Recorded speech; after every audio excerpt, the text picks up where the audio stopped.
이 시간 찬양 드리면서 예배로 나아가겠습니다.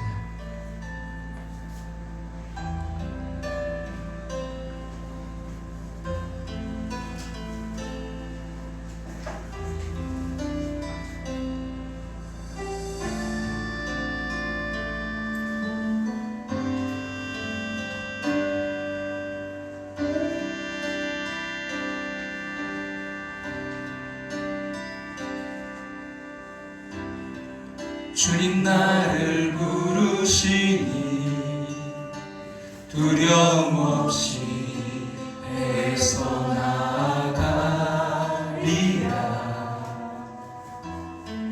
주님 나를 부르시니 주님 내게 오라시니 주님 보고 계시기에 의심치 않고 바다를 걸어가리라. 주님 보고 계시기에 주님 여기 계시기에 주님 여기 계시기에 이 기쁜 바다가 반석이 되고 주님 여기 계시기에 반석 위를 내가 걸어가리라.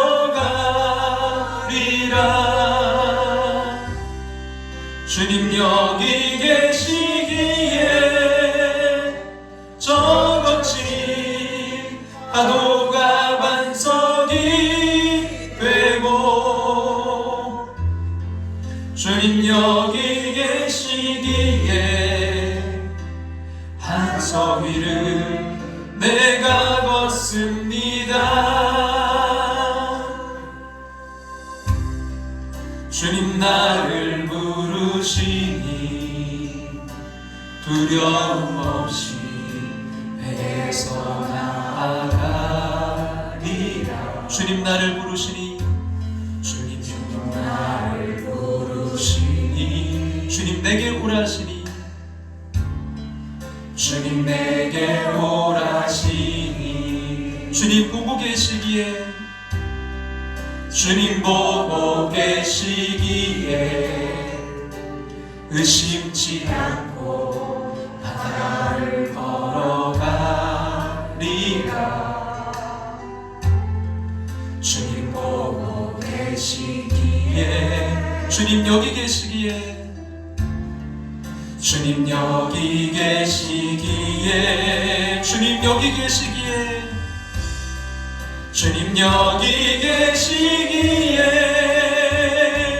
이 기쁜 바다가 반석이 되고 주님 여기 계시기에 반석 위를 내가 걸어가리라.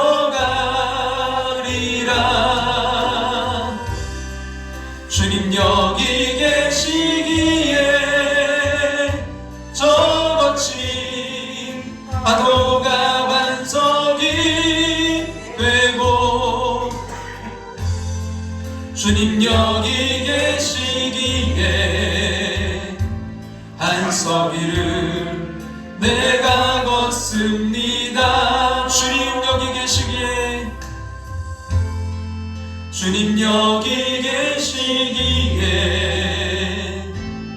반석 위를 내가 걷습니다.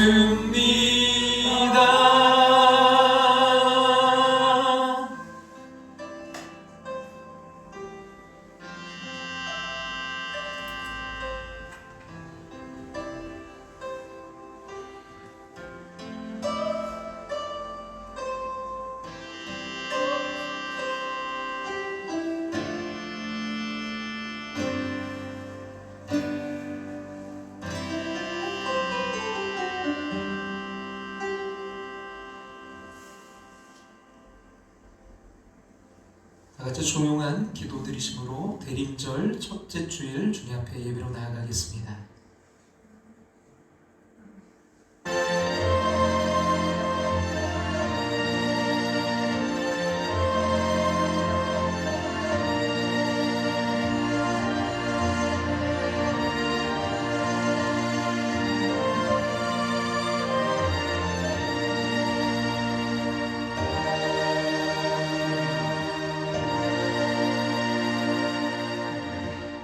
선지자 이사야 책에 쓴 바 광야에서 외치는 자의 소리가 있어 이르되 너희는 주의 길을 준비하라. 그의 오실 길을 곱게 하라.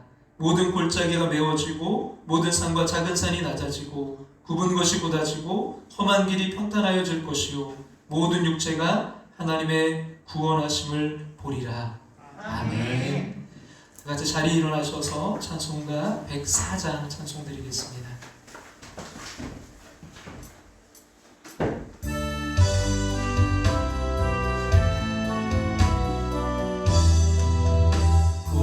고소서 이 마음에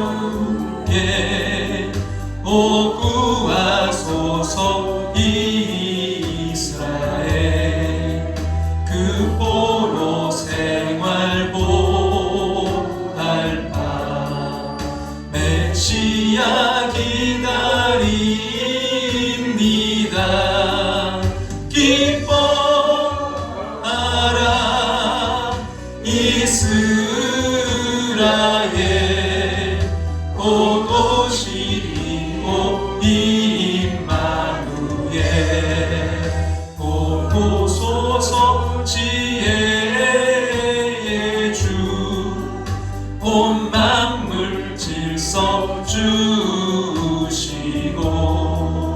참 진리의 길 보이사 갈 길을 인도하소서. 기뻐하라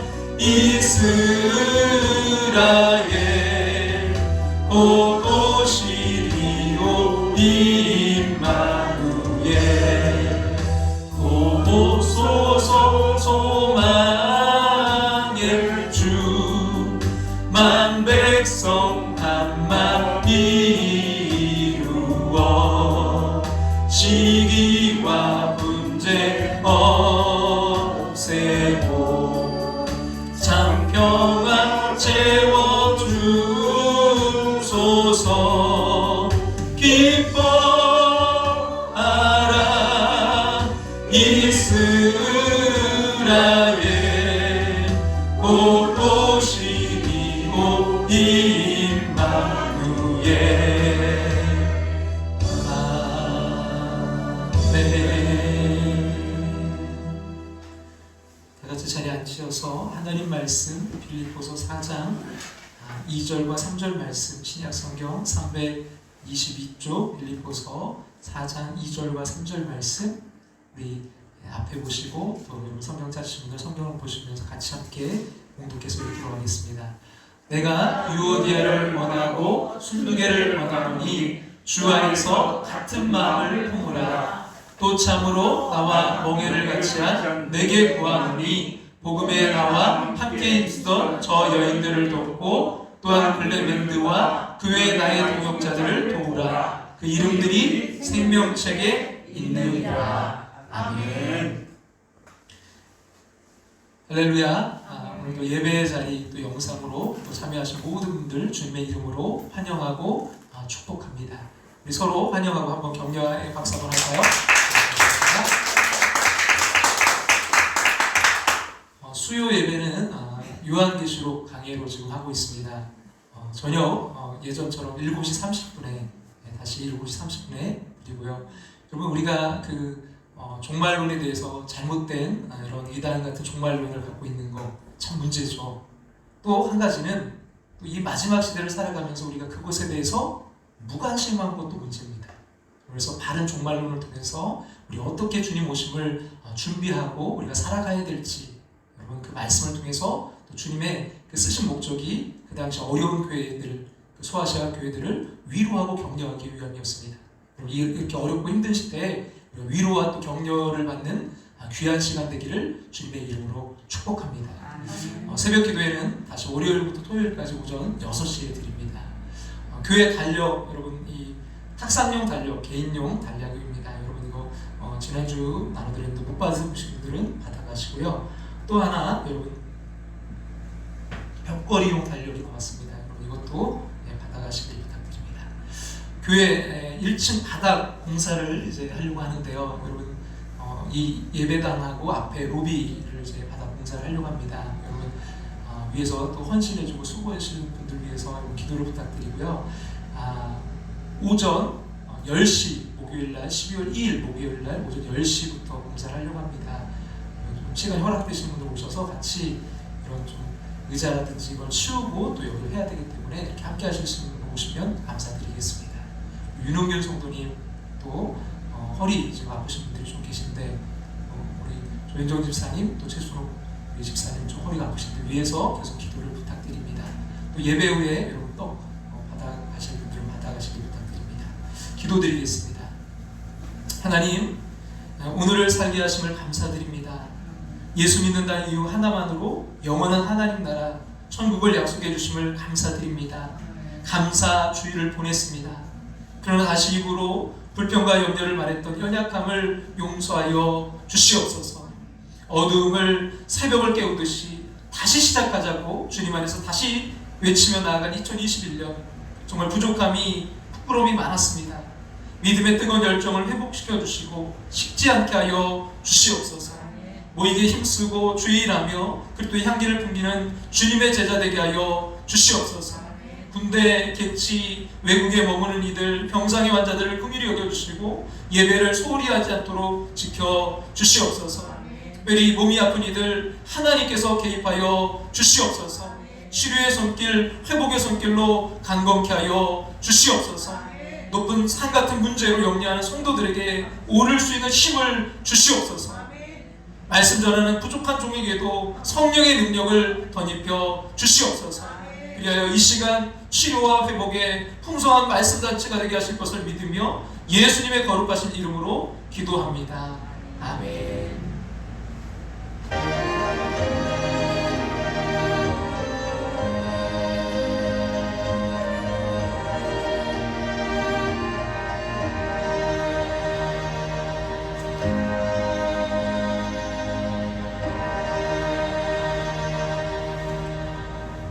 할렐루야. 여러분 어떻게 좀 체질이 바뀌셨나요? 한 주에서 되지 않죠. 우리가 지난주에 기도가 또 감사가 축적되어서 우리 내공이 쌓이고 그래서 그것이 체질이 되기를 우리가 함께 나눴는데요. 할렐루야. 그 존 메이슨이 쓴 크리스천 생활 백서라는 책의 첫 부분에 이 감사에 대해서 이렇게 표현했어요. 같이 한번 읽어볼까요? 감사는 영적 건강 상태를 측정하는 정확한 눈금자다. 감사는 영적 건강 상태를 측정하는 정확한 눈금자다. 그러니까 감사를 표현하는 그 사람의 마음, 그 삶의 자세를 보면 그 사람의 영적인 건강 상태를 측정할 수 있다는 거죠. 지금 여러분의 영적 건강 상태는 어떻습니까? 하나님께 또 이웃에게 얼마나 감사하며 사시는지, 오늘 살아있음에 예배할 수 있음에 감사해야 됩니다. 부딪히고 마음에 안 드는 사람이 있다는 것도요, 내가 살아있기 때문에 느낄 수 있는 거예요. 그럼 범사에 감사하며 살아야 영과 육이 다 건강해집니다. 이번 한 주간도 여러분 영육간에 강건해서 하나님이 주시는 이 기쁨을 누리시기를 주님의 이름으로 축원합니다. 이제 여러분 달력을 보면 이제 11월도 얼마 없고 이제 12월 마지막 한 달 남았는데요. 여러분 교회 달력에 따르면 성탄절 전 4번의 주일을 강림절 혹은 대강절, 대림절이라고 해요. 여러분 강림절로 그냥 부르면 이게 좀 헷갈리기도 해요. 왜냐면 성령 강림절이거든요. 이 강림절은 우리 주님 예수 그리스도의 강림절이잖아요. 그래서 구주 강림절이라고 하고 이게 큰 강림절이라 대강절, 대림절 이렇게 이제 부르는데요. 여러분 이 강림은 하나님이 세상에 오시는 것을 뜻합니다. 2000년 전 사람의 그 몸을 입고 오신 예수님은 마지막 때 하나님 나라 완성을 위해 이제 다시 오실 것입니다. 주님의 오심과 그 다시 오심을 되새겨보는 이 사주간이 되었으면 좋겠는데요. 어느 글에서 읽은 건축이라는 제목의 짧은 연극을 소개하면서 오늘 말씀을 시작하려고 합니다. 연극은 한 무리의 젊은이들이 이제 낯선 섬에 도착한 것으로부터 시작이 되는데요. 한 섬에 도착한 그들은 그곳이 어딘지, 또한 그들이 어떻게 해서 그곳에 오게 되었는지, 지금 무엇을 해야 되는지 대해서 모르고 있었습니다. 그래서 그들은 앞으로 무엇을 이제 어떻게 할까 토론을 시작했습니다. 근데 한 사람이 갑자기 섬 한 구석에 잔뜩 쌓여있는 건축 자재를 발견합니다. 그래서 이제 그들은 건축을 시작해야 되겠다고 생각했습니다. 근데 문제는 이제 무엇을 건축해야 될지 몰랐습니다. 어떤 사람은 날씨가 너무 더우니까 먼저 수영장을 만들자고 합니다. 또 다른 사람은 비라도 오면 이제 낭비를 당할 수 있으니까 먼저 집을 짓자고 합니다. 다른 사람은 비는 맞아도 되지만 음식 같은 게 썩으면 안 되니까 음식을 저장할 창고가 필요하다고 합니다. 또 다른 사람은 건강을 위해서 우선 병원부터 건축하자고 합니다. 그때 누군가가 이제 바로 이 섬 옆에 또 다른 섬이 있다고 하면서 이렇게 말합니다. 아무래도 내 생각에는 저 섬에 낯선 사람들이 살고 있는 것 같거든요. 방금 저 섬에서 무슨 소리가 나는 걸 들었습니다. 그 순간 갑자기 평온하던 분위기가 긴장과 공포의 분위기로 바뀌어버렸습니다. 사람들은 저마다 이제 한마디씩 합니다. 옆 섬에 사는 사람들은 누굴까? 그들은 왜 거기에 사는 걸까? 혹시 우리 섬에 쳐들어오는 것은 아닐까? 뭐 이런 말들이 오고 갔습니다. 생각이 여기까지 이르자 아무래도 그 건축 자재를 가지고 우선 안전할 수 있도록 성벽부터 건축하자고 누군가가 주장했습니다. 마침내 벽을 쌓는 공사가 시작되었습니다. 그때 갑자기 어디선가 낯선 청년 한 사람이 접근해 옵니다. 누구냐고 물었더니 그 청년이 하는 말이 저도 건축가입니다. 여러분들 이 섬에 오게 하신 분이 저를 보내셔서 건축을 돕게 하셨습니다. 보십시오. 여기에 설계도가 있습니다. 그런데 당신들은 이곳까지 오게 하신 그분의 의도를 모른 채 지금 다른 것을 짓고 계시군요. 그리고 이어서 이렇게 말하는 거예요. 우리가 그러면 뭘 건축해야 옳습니까? 여러분과 저를 이곳에 오게 하신 분은 당신들이 옆섬의 사람들과 교제할 수 있도록 다리를 놓기를 원하셨습니다. 근데 당신은 반대로 벽을 쌓고 있군요. 이때 갑자기 섬 사람들이 의혹의 눈초리로 이 청년을 바라보기 시작합니다. 한 사람은 저 사람이 수상하다고 말합니다. 저기 보낸 스파이일지 모른다라고 생각합니다. 갑자기 한 사람이 소리치기 시작합니다. 죽여라! 죽여라! 그러자 사람들이 일제히 돌을 들어서 이 사람에게 던지기 시작했습니다. 그때 갑자기 천둥 소리가 울리고 불이 꺼지면서 사방이 캄캄해졌습니다. 잠시 후에 이제 불이 켜지자 돌팔매질을 당하던 그 청년은 십자가에 피 흘려 못 박혀 있었고요. 그것으로 연극은 끝났습니다. 저는 이 이야기가 우리에게 주는 중요한 메시지가 있다고 생각해요. 그럼 그리스도가 이 땅에 오신 목적이 무엇입니까? 예수 그리스도께서 십자가에 달려 돌아가신 이유가 뭘까요? 여러 가지 이유가 있지만 무엇보다 화목해 하시려고 오셨습니다. 화해케 하려고 십자가에 달려 돌아가셨습니다. 죄 지은 인간을 하나님과 화목하게 하도록 하기 위해서, 또 인간과 인간 사이의 화해를 위해서, 만물을 화목하도록 하기 위해서 예수님께서 십자가에 달려 돌아가신 것입니다. 여러분, 이 강림절, 대림절을 맞아 하나님과 우리 사이에, 또 사람과 사람 사이에 다리를 놓기 위해 이 땅에 오시고 십자가에 돌아가신 그 주님을 기억해서 이런 관계 속에서 다리를 놓는 저와 여러분이 되시기를 간절히 소망합니다. 여러분, 인터넷 그 네이버에 친구와 화해라는 제목으로 한 청소년이 이런 질문을 올렸어요. 얼마 전에 제 친구랑 싸운 일이 있어요. 친구가 좀 심한 장난을 했는데 저는 그것을 장난으로 받아들이지 않고 끝에 싸우게 되었어요. 그래서 저는 화해를 하고 싶은데 어떻게 해야 될지 모르겠어요. 화해를 하고 싶은데 어떻게 할지 모르는 거? 그럼 이것이 이 청소년만의 문제일까요? 어른들도 마찬가지 아닐까요? 2013년 8월 21일 그 전국 경제인연합회가 개최한 제2차 국민 대통합 심포지엄에서 그 주제 발표를 한 박준 그 삼성경제연구소 수석연구원이 2010년 우리나라의 사회 갈등 수준이 OECD 국가 중에 종교 분쟁을 겪고 있는 터키를 제외하고 가장 높았다고 밝혔습니다. 그러니까 종교 분쟁 국가인 터키를 제외하고 세계에서 갈등 문제가 가장 심각한 나라라는 거예요.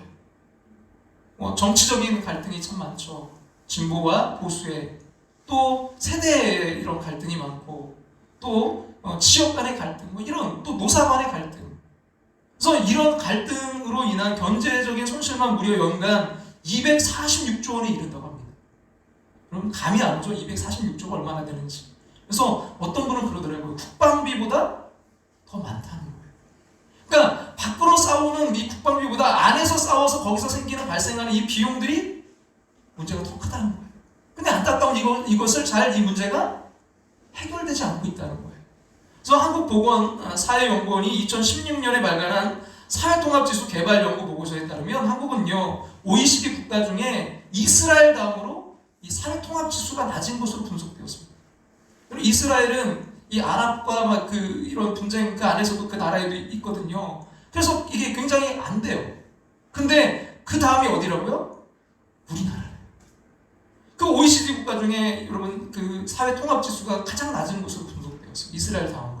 또한 이 한국의 이런 사회 통합 지수가 지난 20년간 거의 변함없이 최하위 수준을 유지해 온 것으로 나타나고 있다는 거예요. 그러니까 뭡니까? 갈등이 생겼을 때 어떻게 이 갈등을 풀어야 될지, 화해해야 될지를 전혀 사실 모른다는 거죠. 그렇다면 여러분 기독교인들은 좀 나을까요? 한번 틀어지면 쳐다보지도 않는 사람들이 바로 기독교인들이라고 그렇게 세상 사람들이 말하더라고요. 그래서 저희 할아버님도 목회자이셨는데 어느 땐 그런 말씀도 하셨어요. 세상 사람들은 술 먹고 차라리 이야기하고 그래서 서로 푸는데 이 기독교회 다닌다는 사람들은 절대 이게 서로가 안 푼다는 거예요. 그리고 오늘 본문에 소개된 그리스도들도 그랬어요. 본문 2절 같이 한번 2절 말씀 같이 한번 읽어볼까요? 내가 유오디아를 권하고 순두개를 권하노니 주 안에서 같은 마음을 품으라. 유오디아와 순두개가 다툼으로 인해 쳐다보지도 않는 사이가 된 것이죠. 무슨 일로 인해서 마음이 나뉘어졌는지는 모릅니다. 또한 이 두 사람이 무슨 역할을 하고 있었는지도 몰라요.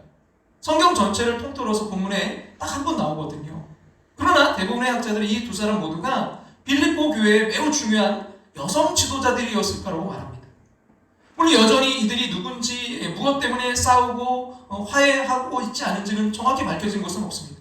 하지만 분명한 것은 유오디아와 순두개 이들은 지난 2000년간 수많은 그리스도인들의 입에 오르내리면서 부끄럽게도 화해하지 않은 갈등의 대명사로 남게 되었다는 것입니다.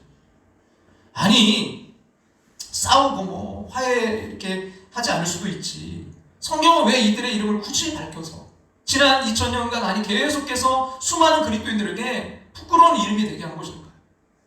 그것은 화해하지 않는 공동체를 교회라고 말할 수 없기 때문입니다.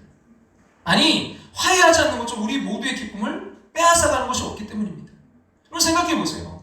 한 가정에서 부부가 또 부모 자식이 아니 자녀들이 다투고 이런 화해하지 않는다? 그 가정이 온전한 가정이 될 수 있겠습니까? 그 가정에 웃음과 기쁨이 존재할 수 있을까요?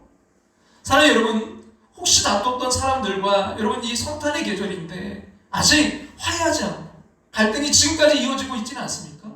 그렇다면 우리는 화해하셔야 됩니다. 화해를 통해서 진정한 교회 공동체, 가정 공동체, 아니 진정한 기쁨을 누리는 행복한 인생을 사셔야 됩니다. 하지만 여러분, 화해가 쉽지 않아요. 여전히 우리 마음속에는 화해할 수 없는, 도저히 용납할 수 없는 사람 한두 명이 늘 마음속에 있어요. 그래서 그 사람만 생각하면 그 사람과 마주치는 순간 기쁨을 잃어버리게 되는 것입니다. 그럼 여러분 이렇게 쉽지 않은 화해의 기쁨을 누리기 위해서 우리가 어떻게 해야 될까요? 첫 번째로 함께 어떤 걸 기억하자고요? 수고했던 시간을 기억하셔야 됩니다. 수고했던 시간인데 어떤 시간이요? 함께 수고했던 시간을 기억하셔야 돼요. 그럼 본문을 보면 사도 바울이 유오디아와 순두개에게 같은 마음을 품으라.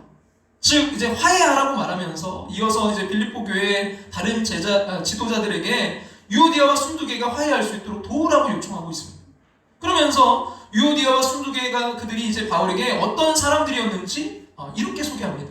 본문 3절 말씀 같이 한번 읽어볼까요? 또 참으러 나와 몽회를 같이한 내게 구하노니 복음에 나와 함께 힘쓰던 저 여인들을 돕고 또한 글레멘드와 그 외에 나의 동역자들을 도우라. 그 이름들이 생명책에 있느니라. 자, 유오디아와 순두개가 바울에게 어떤 사람들이었다고요? 과거 복음을 위해서 바울과 함께 힘쓰던 동역자들, 함께 고생하고 수고했던 사람들이라는 거예요. 이것은 단순히 일을 같이 했다 뭐 그런 뜻이 아니에요. 그럼 본문에서 이 힘쓰다의 헬라어는 쉬나슬레오인데요. 이것은 함께라는 뜻의 적도 쉰과 투쟁하다라는 그 뜻의 아슬레오가 합해진 단어로 운동 경기나 전쟁에 쓰여진 용어예요. 그러니까 다시 말해서 고대에 이제 전쟁할 때 양 진영의 군인들이 이 어깨를 맞대고 함께 투쟁해서 싸웠던 거, 그게 바로 이 쉬나슬레오입니다. 마치 그 미식 축구에서 상대방에게 밀리지 않기 위해서 함께 스크럼을 짜고 나가는 것이죠. 유오디아와 순두개가 바로 그런 전우회와 같은 관계에 있었던 동역자였습니다. 여러분, 함께 고생하고 수고했던 사람들은요, 관계가 남달라요. 잊혀지지가 않아요. 여러분, 추억을 이야기할 때도 함께 고생했던 이야기를 많이 하게 돼요. 저도 저희 사촌형과 이렇게 가족들이 모이면 사촌형과 이제 추억을 이야기할 때 언제 얘기를 하냐면, 제가 그 예전에 그 여기 진장, 지금 원내동이죠. 유성구 원내동인데 거기서부터 저희 시골집이었던 연산까지 걸어갔어요. 비포장 시절이에요, 그때가. 근데 이게 착각한 게 뭐냐면, 버스 타면 30분 정도만 오거든요. 그러니까 걸으면 뭐 한 1시간이면 가겠지. 걸어갔던 거예요. 근데 뭐 아침에 출발했는데 밤에 깜깜할 때 도착했거든요. 그날 막 비 소나기 억수로 맞고, 저희가 그 버스 탈 분 다 그걸로 과자 사갖고 갔거든요. 울베기 과자. 그거 먹으면서 거기까지 걸었는데, 정말 이 뭐 발 다 부르트고 막 그 얼마나 아팠던지 그 누나들은 열병이 났었어요. 근데 그게 뭐예요? 계속 이야기하고, 그때 우리 그랬지. 그러면서 그 과거 힘들었던 그 얘기를 하잖아요. 그게 추억이 되잖아요. 무슨 말일까요? 여러분, 함께 즐거운 시간을 보냈던 사람들보다 사실 함께 고생하며 수고했던 사람들이 마음에 남는다는 거예요. 유오디아와 순두개가 바로 그런 관계였습니다. 그들은 복음을 위해서 함께 수고했던 바울의 동지들이었어요. 바울과 함께 빌립보 교회를 세워나가면서 그들이 얼마나 많은 고생을 했을지 저는요, 감히 조금은 짐작할 수 있을 것 같아요. 개척해봤으니까요. 여러분, 개척 안 해보셨으면요, 말을 하지 마세요. 그럼 개척이 얼마나 힘든지 오죽하면요, 이런 유머가 다 있어요. 어느 시골에 장이 섰습니다. 그리고 이제 거기에서 내기가 벌어지고 있었어요. 소를 몰고 온 주인이 자신이 이 소에게 눈물을 흘리게 만들면 쌀 한 가마니를 주겠다는 거예요. 그래서 여러 사람들이 막 시도했지만 다 실패했어요. 근데 어떤 사람이 가서 말하자 갑자기 이 소가 그 얘기를 듣더니 눈물을 뚝뚝뚝뚝 흘리는 거예요. 그 사람이 뭐라고 했을까요? 이렇게 말했대요. 나 개척교회 목사야. 그리고는 자기가 개척 때 그 힘들었던 이야기를 쭉 해줬대요. 그랬더니 이 소가 들으면서 눈물을 툭툭툭 흘리더래요. 그래서 이제 개척교회 목사님이 쌀 한 가마니를 받았습니다. 근데 보니까 그 다음날 또 이 소주인이 내기를 하고 있는 거예요. 이번에는 소를 도망치게 만들면 쌀 한 가마니를 주겠다는 거예요. 이번에도 막 여러 사람이 시도했지만 다 실패했어요. 근데 이번에도 개척교회 목사님이 가서 한마디 하자 이 소가 출행상을 쳤대요. 뭐라고 말했을까요? 이렇게 말했대요. 나 어제 왔던 개척교회 목사야. 너 나랑 개척할래? 그렇습니다. 여러분, 개척은요, 목회자도 힘들지만 성도들도 힘들어요. 사역에 대한 부담도 뭐 큰 교회보다 크고요. 물질 헌신에 대한 부담도 있고요. 시스템도 갖춰 있지 않아요. 그냥 편하게 때로는 정말 그렇게 그냥 할 수가 없어요. 왜요? 둘러봐도 사람도 없고 물질도 없어요. 그래, 유오디아와 순두개, 그들은 복음을 위해서 빌립보 교회를 함께 세워가면서 함께 말할 수 없는 고생을 한 동역자들이었습니다. 주변 사람들이 로마 시민권을 갖고 세상에 누릴 것을 찾아다닐 때 그들은 복음을 위해서 그 누림을 포기하고 함께 고생하며 함께 교회를 세워갔다는 말입니다. 그러니 그들이 바울에게는 물론 서로에게 얼마나 소중한 관계였을까요? 근데 그런 그들이 지금 다투고 있습니다. 왜요? 복음을 위해 함께 힘쓰던 동역자라는 것을 잊은 거예요. 그래서 바울은 자신과 멍해를 같이 한 또 다른 빌립보 교회 지도자들에게 도움을 요청하면서 그들을 화해시켜야 될 이유를 이렇게 말한 것입니다. 그들은 복음을 위하여 나와 함께 힘쓰던 여인들입니다. 나와 함께 힘쓰던 동역자들입니다. 사랑하는 여러분, 일하다가 마음이 나뉘어졌습니까? 일하다가 갈등이 생기셔서 서로 눈도 마주치지 않는 사람이 혹시 있습니까? 그래도 화해하셔야 됩니다. 아무리 마음이 열리지 않아도요, 화해하셔야 됩니다. 왜냐고요? 우리는 복음을 위하여 함께 힘쓰는 동역자들이니까요. 한 발 더 나아가서 이런 쉽지 않은 화해, 어떻게 같은 마음을 우리가 품을 수 있을까요? 두 번째는요, 함께 어디에요? 생명책에 기록된 형제라는 것을 기억해야 됩니다. 이런 복음을 위해 함께 일하는 동역자였다. 이것을 기억한다면 우리는 무조건 화해해야 됩니다.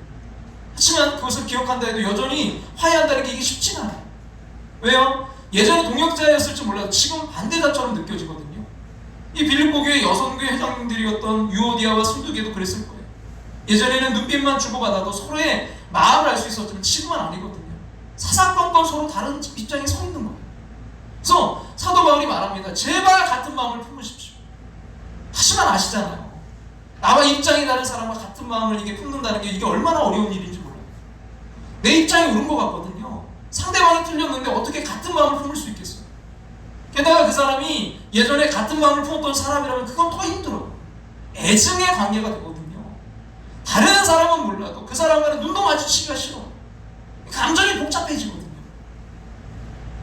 근데 이 시간 설교를 하다 보면 저랑 눈도 마주치지 않는 그런 사람이 있어요. 그렇지 않겠지만 오늘 저와 화해하십시다. 그래요. 여러분, 화해하기가 참 쉽지 않아요. 한때 좋은 친구였고 또 한때 좋은 동역자였을지라도요. 아니 심지어 한때 부부로 살았을지라도 한번 이게 틀어지면요 결코 화해하기가 쉽지 않아요. 근데 오늘 본문에서 사도 바울은 유오디아와 순두계에게 같은 마음을 품어라, 서로 화해하라 요청하고 있습니다. 왜요? 화해해야 될 중요한 이유가 또 있거든요. 그 이유가 뭘까요? 본문 3절 말씀 앞에 보시고 같이 한번 읽겠습니다. 또 참으로 나와 멍에를 같이 한 내게 구하노니 복음에 나와 함께 힘쓰던 저 여인들을 돕고 또한 글레멘드와 그의 나의 동역자들을 도우라. 그 이름들이 생명책에 있느니라. 자, 왜 화해해야 된다고요? 왜 그들이 화해할 수 있도록 도와야 된다고요? 이 유오디아와 순두계 그 이름들이 어디에 지금 함께 기록되어 있대요? 생명책에 함께 기록되어 있습니다. 바울이 지금 무슨 말하고 있는 거예요?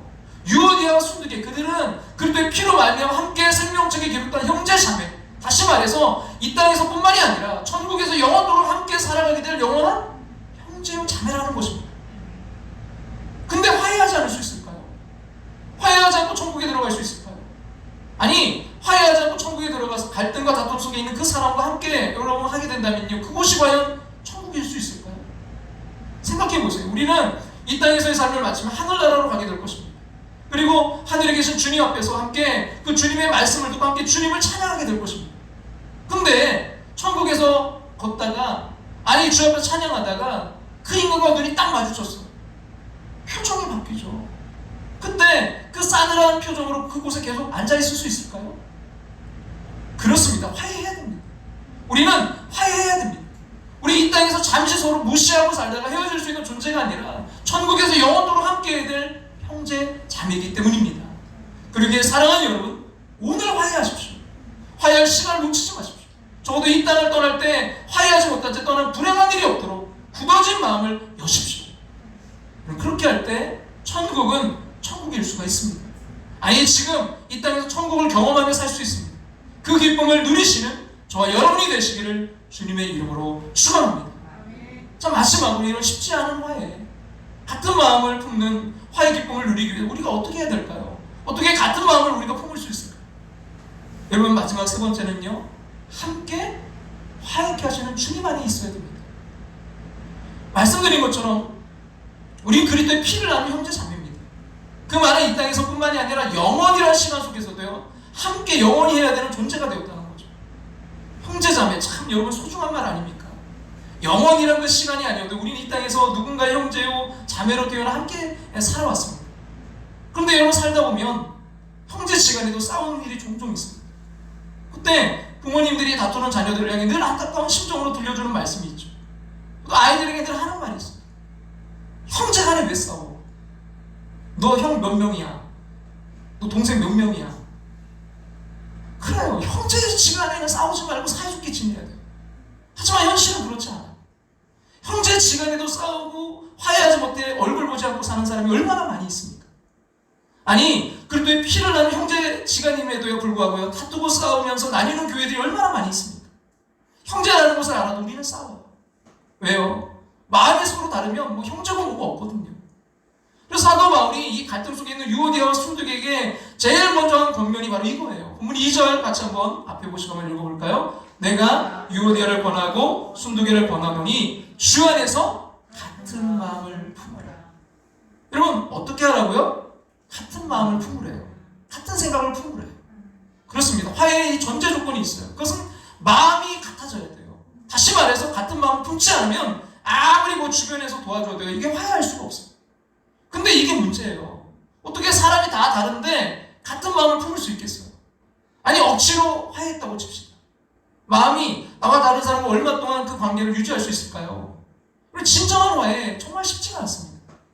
그래서 김선현 씨라는 분이 쓰신 화해라는 책에서 그분이 이렇게 화해에 대해서 이야기하는데요. 같이 한번 앞에 보시고 한번 읽어볼까요? 제가 만나는 많은 이들은 상대를 용서할 수 없어서 괴로워하는 경우가 많았습니다. 일반적으로 용서, 상처를 치유한다고 하면 내가 마음만 먹으면 본인의 의지로 할 수 있다고 생각하는 경우가 많이 있습니다.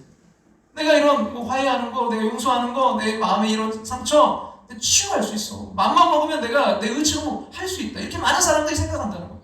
근데 그 다음이 중요해요. 그 다음 볼까요? 그러나 화해라는 것은 내 의지대로 될 수도 없고 강요한다고 해결되는 문제도 아니라는 것을 알아야 됩니다. 그러나 화해라는 것은 내 의지대로 될 수도 없고 강요한다고 해결되는 문제도 아니라는 것을 알아야 됩니다. 그렇습니다. 화해는요, 우리 의지로 하는 것도 누가 강요한다고 해서 되는 것도 아닙니다. 생각해 보세요. 아이들이 서로 자기에게 잘못이 없다고 다투고 있을 때 부모가요, 너희는 형제니까 서로 화해라고 말한다고 해서 아이들이 화해하던가요? 근데 물론 이제 그 부모의 강요에 의해서 당장 외적인 싸움을 그치게 할 수는 있을지 몰라도요. 하지만 진정한 화해는 되지가 않습니다. 아니, 화해하라고 강요하면요, 오히려 그 아이들의 마음에 더 깊은 상처를 만들게 됩니다. 그렇다면 어떻게 같은 마음을 갖고 진정한 화해에 이를 수 있을까요? 보면 2절에 그 답이 있어요. 다시 한번 우리 2절 말씀 읽겠습니다. 내가 유오디아를 권하고 순두개를 권하노니 주 안에서 같은 마음을 품으라. 여러분 어떻게 같은 마음을 품을 수 있다고요? 어떻게 화해할 수 있다고요? 전제 주 안에서, 주님 안에 있을 때예요. 자기 안에 있을 때, 자기 생각에 갇혀 있을 때, 자기 판단이 있을 때가 아니라 주님 안에 있을 때, 죄와 허물로 하나님을 떠난 우리를 하나님과 화평케 하려고 이 낮고 천한 이 땅에 오셔서 십자가에 달리신 그 주님 안에 있을 때 비로소 우리는 같은 마음, 다시 말해서 주님의 마음을 품고 진정한 화해에 이룰 수 있는 것입니다. 사랑하는 여러분, 왜 우리가 그 누군가와 화해하지 못하는 것일까요? 왜 아무리 생각해도 그 사람과는 화해할 수 없는 것일까요? 왜 같은 마음이 안 되는 것일까요? 우리가 여전히 주님 안에 있지 않기 때문 아닐까요? 여러분, 우리가 화해할 때 제일 큰 장애물 중에 하나가 뭐냐면요, 자존심입니다. 대부분의 사람들이 이렇게 말해요. 저 사람이 사과하면 나도 그때 용서하겠다. 나도 화해하겠다. 자신은 절대 먼저 하지 않겠다는 거예요. 여러분, 성령의 사람이 되고 싶다면요, 이 대강절에 여러분 다리를 놓는 사람이 되고 싶다면 이 자존심이라는 장애물을 제거하셔야 돼요.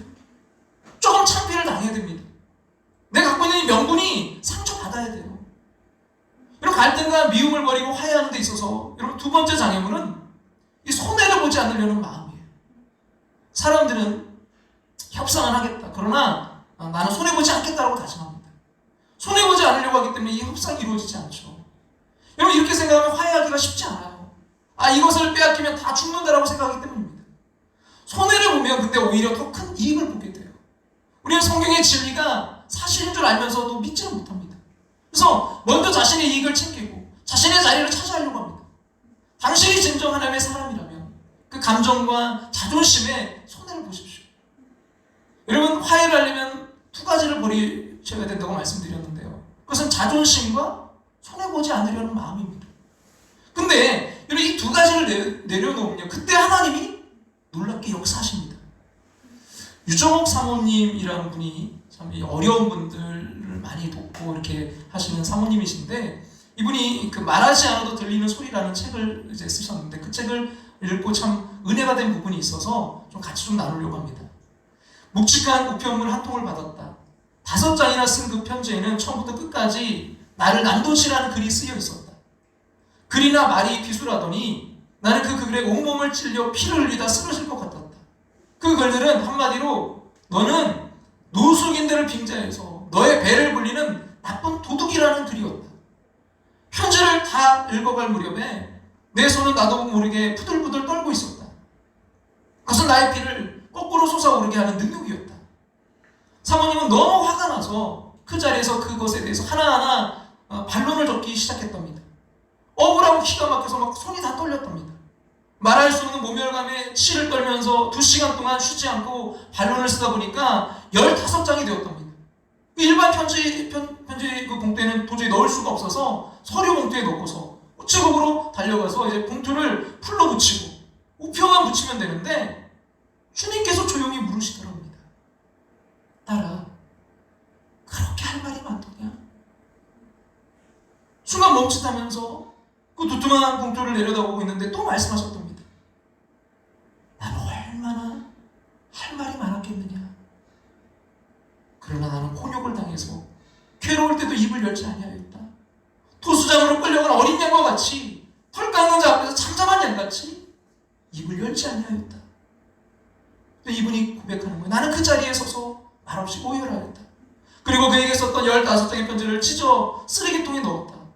고린도후서 12장 10절 그러므로 내가 그리스도를 위하여 약한 것들과 능욕과 궁핍과 박해와 곤고를 기뻐하노니 이는 내가 약한 그때 강함이라 하였는데 나는 바울이 겪었던 궁핍도 박해도 곤고도 스스로 다 겪을 수 있다고 자신해 왔다. 근데 그 가운데 박혀있는 능력이라는 것 앞에서 감당할 수 없이 분노가 폭발하였던 것이다. 주님은 가장 자부심을 가졌던 일이 여지없이 무너져 내릴 때도 변명할 말이 많아 수백 장에 달할 때에도 그 능력을 참아내는 정도가 아니라 그 능력을 기뻐해야 된다고 하셨다. 그렇게 나는 능력이라는 몸살을 앓고 있었다. 보름쯤 지났을 때 그에게서 전화가 왔다. 사모님, 제가 사모님께 죽을 죄를 지었어요. 그리고 울먹이느라 제대로 말을 잊지 못했다.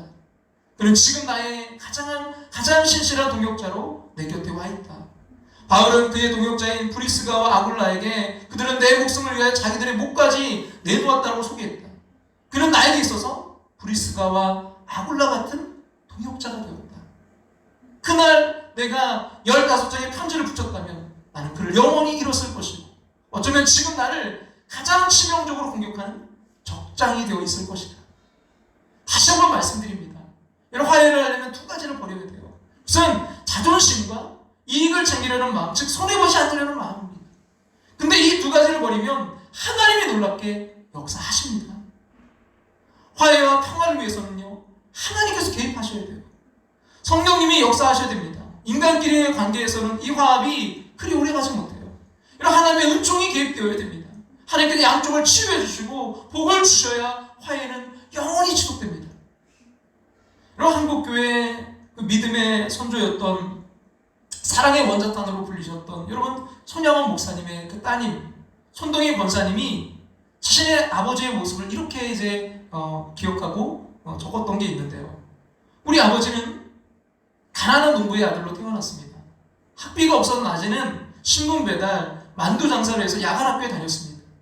어머니와 결혼 후에 1937년 7월 14일에 나병 환자 수용소인 애양원에 전도사로 부임했는데 그때 나병 환자 수는 1200명이었습니다. 나 환자를 너무 사랑하신 아버지는 오 주여 이들을 사랑하되 내 처자식보다 더 사랑하게 하여 주시옵소서. 차라리 내 몸이 저들과 같이 추한 지경에 빠질지라도 사랑하게 하여 주시옵소서라고 기도했습니다. 세월이 흐르는 동안 아버지와 나 환자들은 끊을 수 없는 사랑으로 이어져서 행복한 나날들이 계속되었습니다. 그러다 어느 날 1940년 9월 25일 날 일본 형사들이 2명이 들이닥쳐서 아버지를 체포해 갔습니다. 아버지의 죄목은 신사참배 거부였습니다. 아버지가 첫 감옥에 끌려가셨을 때 나이는 39살이었습니다. 감옥에서 모진 고통을 겪어야 했습니다. 감옥의 한겨울은 너무나 추워서 발이 얼다가 또 얼고 이것이 반복되다가 나중에 10개 손톱과 발톱이 짓물러져서 빠져버렸습니다. 그러던 중에 아버지의 출소일이 되어서 어머니께서 형무소에 가셨습니다. 1시간쯤 후에 돌아오신 어머니는 이럴 수는 없다면서 통곡하셨습니다. 아버지는 마지막으로 형무소 소장과의 면담에서 소장이 신사참배하면 될 텐데 당신 헛수고했어 라고 말하자 아버지는 헛수고는 당신이 했어. 신사참배할 것 같으면 내가 왜 감옥 생활을 했겠소. 우상 숭배하는 나라는 망하오. 그래서 일본도 망할 것이오 라고 답변하자 다시 재판에서 총신형을 언도했다는 것입니다. 모진 감옥 생활 중에 해방이 되었습니다. 아버지는 감옥에서 출소하게 되었고 그토록 그립던 우리 가족은 옛날에 살던 애양원 사택으로 돌아와서 한 가족이 오랜만에 한 집에서 살게 되었습니다. 그 후 3년이 지난 1948년 10월 19일 내 나이 16살 되던 해의 일을 똑똑히 기억합니다. 공산주의 사상에 물든 청년들이 여수 순천에서 대폭동을 일으켰습니다. 이 폭동은 걷잡을 수 없는 소용돌이 속에 휘말리게 되어 결국 참혹한 양민학살의 유혈극을 몰고 왔습니다. 이 작은 도시에서 일주일간 죽은 사망자 수는 3,500명이며 500명은 행방불명이 되었습니다. 이때 큰오빠 나이는 25살, 작은오빠는 19살이었는데 난데없이 오빠의 같은 학교 학우들이 자유학생들이 문을 박차고 들이닥쳤습니다. 그들은 두 오빠를 끄집어내어 땅바닥에 엎어놓고는 얼굴이고 머리고 닥치는 대로 짓밟았습니다. 그리고는 피투성이 된 두 오빠를 끌고 사형집행장인 순천경찰서로 갔습니다. 오빠들은 소위 인민재판대에 서게 되었습니다. 제목은 예수쟁이와 큰오빠가 미국 유학을 꿈꿨다고 해서 미제국주의 앞잡이였습니다. 비참하게 총살을 당했던 두 오빠의 시체는 애양원 나환자촌에 운반되었습니다. 어머니는 두 오빠의 시체를 끌어안고 동이나 동시나 하며 울다가 결국 시절에서 쓰러지고 또 쓰러지셨습니다. 온 애양원 나환자들도 두 오빠 시체를 앞에 놓고 애양원에 떠나가도록 통곡했습니다. 두 오빠 장례식에서 우리 아버지 손양호 목사님은 모든 눈물을 속으로 삼킨 채 장례식 답사를 통해 9가지 감사 신앙 고백을 드렸습니다. 첫째, 나 같은 죄인의 혈통에서 순교의 자식이 나게 하셨으니 하나님께 감사합니다. 둘째보다 많은 성도 중에 어찌 이런 보배를 주께서 하필 내게 맡겨주셨는지 감사합니다. 셋째, 삼남 삼녀 중에서도 가장 아름다운 두 아들 장자 차자를 바치게 된 나의 축복을 감사합니다. 넷째, 한 아들의 순교도 귀하건 하물며 두 아들의 순교리요. 다섯째, 예수 믿다가 와석종신하는 것도 큰 복이라 하거나 하물며 전도하다 총살 순교당함이리요. 여섯째, 미국 가려고 준비하던 내 아들 미국보다 더 좋은 천국 갔으니 내 마음 안심되어 감사합니다. 일곱째, 나의 사랑하는 두 아들을 총살한 원수를 회개시켜 내 아들 삼고자 하는 사랑하는 마음 주심을 감사합니다. 여덟째, 내 두 아들의 순교의 열매로 말미암아 무수한 천국의 아들들이 생길 것이 믿어지니 감사합니다. 아홉째, 이 같은 역경 속에서 이상 8가지 진리와 신뢰를 찾는 기쁜 마음, 여유 있는 믿음 주신 우리 주 예수 그리스도께 감사합니다. 아버지는 이렇게 감사의 마음을 말로만 표현한 것으로 끝난 것이 아니라 그 주일에 감사헌금을 1만 원이나 드렸습니다. 당시에 목사님 생활비는 80원 정도였습니다. 그리고 이렇게 고백했습니다. 나에게 분이 넘치는 과분한 큰 복을 내려주신 하나님께 모든 영광을 돌립니다. 이 일들이 옛날 내 아버지, 어머니가 새벽마다 부르짖던 수십 년간의 눈물로 이루어진 기도의 결정이요, 나의 사랑하는 나환자 형제자매들이 23년간 나와 내 가족을 위해 기도해준 그 성의의 열매로 믿어 의심치 않으며 여러분께도 감사드립니다. 또 오빠의 장례식이 마치고 일주일이 지났습니다. 여기저기에서 오빠들을 죽인 사람들을 잡았다는 소문이 들려왔고 그 범인은 마침내 오빠와 같은 학교 그 3학년 학생으로 밝혀졌습니다. 이 소식을 들었을 때 나는 두 오빠를 죽인 그 원수를 내 손으로 죽이려고 이를 갈고 있었습니다. 그러나 아버지 생각은 내 생각과는 판이하게 달랐습니다. 성경에 원수를 사랑하라고 하신 그 말씀을 실제로 따르려고 하셨습니다. 설마 했는데 결국 아버지는 두 오빠를 죽인 원수를 아들로 삼으려고 했습니다. 저는 아버지의 뜻에 크게 반발하고 펄쩍펄쩍 뛰면서 울면서 말했습니다. 아버지! 이렇게까지 하지 않으시면 예수 못 믿습니까? 하늘 아래 이런 일이 있을 수 없어요. 왜 아버지는 항상 별난 예수를 믿습니까? 그러나 아버지는 저를 눈물로 설득하셨습니다. 아버지는 최고 학생으로 분류되어서 사형 선고를 기다리던 그 학생을 극적으로 구해내셨습니다. 그리고 그는 기어이 내 오빠가 되었습니다. 여러분, 그 양자 삼았던 그 안재선은요, 이 손양호 목사님이 이제 그 후원해줘서 신학을 이제 그가 예수를 믿게 되고 신학을 공부하게 돼요. 근데 이제 그 죄책감과 또 자신의 그 가족들 앞으로 이렇게 또 목회자가 되면 그런 여러 가지 어려움들을 생각해서 이분이 결국 사역은 하지 못해요. 근데 그분의 아드님, 이 안경선이라는 분이 목사님이 되셨어요. 그리고 그분이 이렇게 고백했어요. 할아버지 뜻 따라 신실한 종으로 살겠습니다. 그럼 만약에 그게 화해 용서가 되지 않았다면 자기는 이 땅에 사실은 존재할 수 없는 존재죠. 사랑하는 여러분, 용서의 복을 받읍시다. 화해의 복을 받읍시다. 자존심을 버리고 손해보기로 결심하십시오. 그리고 화해를 신청하십시오. 용서를 구하십시오. 함께 식사를 나누며 화해의 자리를 마련하십시오. 찾아오기를 기다리지 말고 여러분이 먼저 찾아가십시오. 전화 오기를 기다리지 말고 여러분이 먼저 전화하세요. 그리고요, 하나님의 은총을 기다려주십시오. 그때 하나님의 평강이 여러분 안에 가득하게 될 것입니다. 그럼 예수 그리스도는 하나님과 우리 사이에 화해를 위해 오셨어요. 예수는 손해를 보시고 십자가를 지셨습니다. 여러분, 손해 보지 않고는요, 화해가 절대 이루어지지 않습니다. 사랑하는 여러분, 누군가와 화해한다는 거, 그래서 우리의 힘으로, 우리의 본성으로 되는 게 아니에요. 그래서 오직 예수께서 내 안에 사실 때, 내가 죽고 그분께서 사실 때만이 가능한 것입니다. 나와 화해하시기 위해서 여전히 죄 가운데 있고 또 자기 잘난 맛에 살아가고 있는 나와 화해하시기 위해서 그 독생자 예수 그리스도를 우리를 위해서 화목제물로 보내신 그 주님의 마음, 그 주님의 마음을 각자가 품을 때 우리는 비로소 화해라는 엄청난 은혜의 장소에 들어갈 수 있는 것입니다. 다투고 아직도 화해하지 않은 채 오늘을 살아가고 있다면요, 그리스도 안에서 같은 마음을 품고 화해하십시오. 그것이 우리의 기쁨이 될 줄로 믿습니다. 사랑하는 여러분, 누구인들 마음속에 용납할 수 없는 사람, 그 사람이 왜 없겠습니까? 한때는 마음을 같이 하면서 서로 눈빛만 주고받아도 서로의 마음을 알았던 너무나 소중했던 동역자들. 그러나 어느 날 입장이 달라져 어떻게 네가 내 마음 몰라줄 수 있느냐, 그렇게 싸우고 나뉘어져 화해하지 않은 채 우리 한편에서 밀어내고 애써 밀어낸 사람들이 왜 없겠습니까? 그 사람들과 화해하지 않고 우리가 어떻게 이 땅에서 천국을 누릴 수가 있고 우리가 어떻게 천국에서 평강을 누릴 수가 있겠습니까? 주님, 내 힘으로 되시지 않지만 나와 화해하시기 위해서 화목제물이 되신 그 주님의 마음이 내 마음 되게 하여 주시옵소서. 나는 죽고 오직 예수 그리스도로만 살아갈 수 있도록 축복하여 주시옵소서. 우리 그 마음으로 내가 그리스도와 함께 십자가에 못 박혔나니 우리 함께 찬양 드리면서 우리 함께 나아가겠습니다.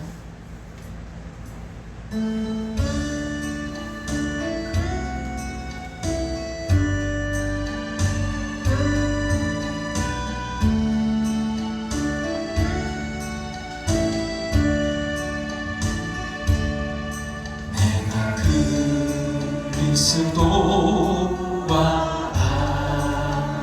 함께 십자가에 못 박혔나니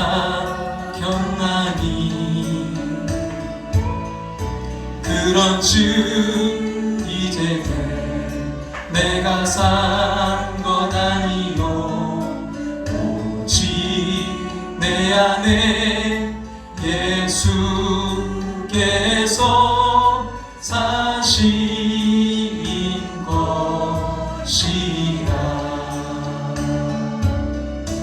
이제 내가 육체 가운데 사는 것은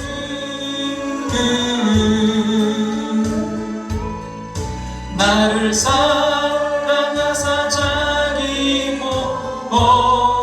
버리신 예수 위에 산 것이야. 내가 그리스도와 함께 그리스도와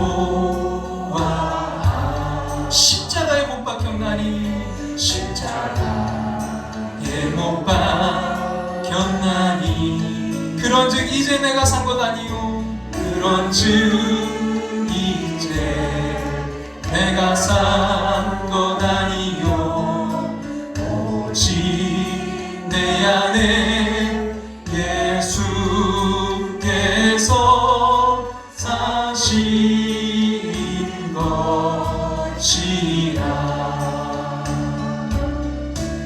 이제 내가 육체 가운데 사는 것은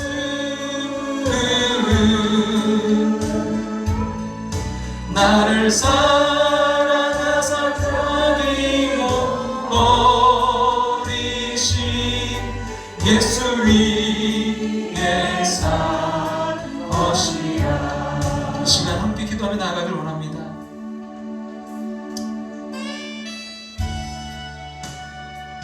사랑하는 여러분, 화해하셔야 됩니다. 화해하지 않고 그 마음속에 그 상처를 갖고 산다면요, 우리 안에 진정한 평강과 기쁨은 존재하지 않습니다. 아무렇지 않은 척 나와 마음이 맞는 누군가 웃고 떠드는 그 순간에도 화해하지 않은 채 오늘 내 마음 한 곳에서 밀어낸 그 사람으로 인해서 진정한 하나님의 평강 우리에게 오지 않습니다. 그러기에 화해하셔야 됩니다. 내가 죽어야 됩니다. 내가 죽고 오직 그분으로 살 때 우리 진정한 화해의 기쁨을 누릴 수 있는 것입니다. 너무나 미웠던 그 사람, 나에게 너무나 큰 아픔을 주었던 그 사람, 주님이 이제 용서합니다. 아버지 하나님, 내가 먼저 화해하기를 원합니다. 아니, 내 잘못을 먼저 보게 하여 주시옵소서. 주님, 내 잘못을 먼저 보게 하여 주시옵소서. 주님, 내 잘못은 크고 작은 문제가 아니라 나의 이 죄와 허물을 먼저 보게 하여 주셔서 그 주님 안에서 주님의 마음 품고 화해는 복된 가정, 복된 그런 모임, 복된 교회, 복된 공동체 이루어갈 수 있도록 인도하여 주시옵소서. 우리 이 시간 우리 간절한 마음으로 주님께 그 화해했을 마음을 달라고 우리 함께 주여, 주님의 이름 한번 부르고 우리 통성으로 함께 기도하며 나아가겠습니다. 주여, 그렇지 하나님, 이 시간 내가 죽고 주님으로 살아가길 원합니다. 주님의 마음을 주시옵소서. 너무나 아버지의 좁은 이 마음, 아버지 하나님, 아버지 주님의 마음을 이 시간 허락하여 주시옵소서.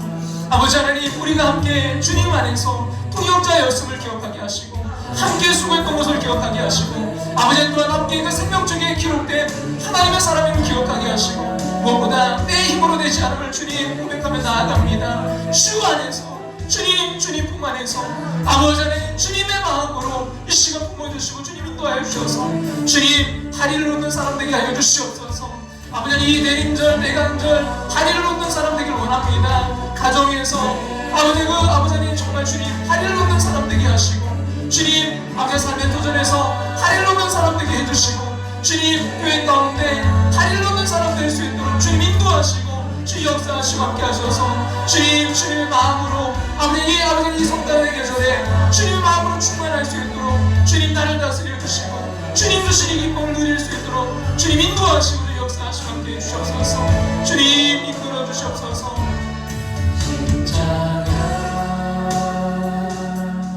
십자가 그 위에 나 죽었네. 십자가 내 속에 강같이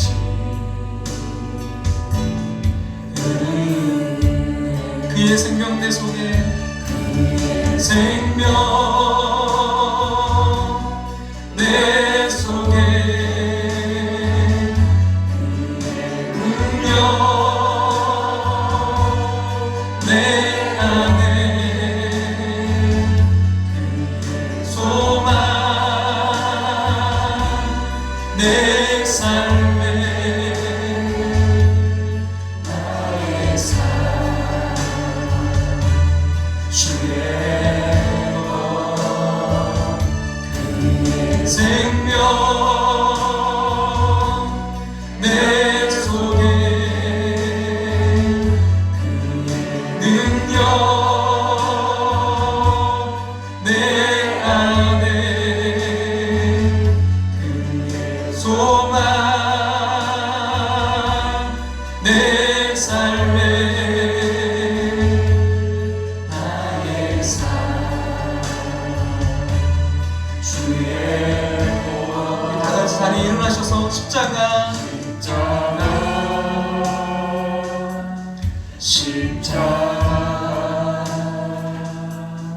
그 위에 나 죽었네. 그 사랑 내 속에 강같이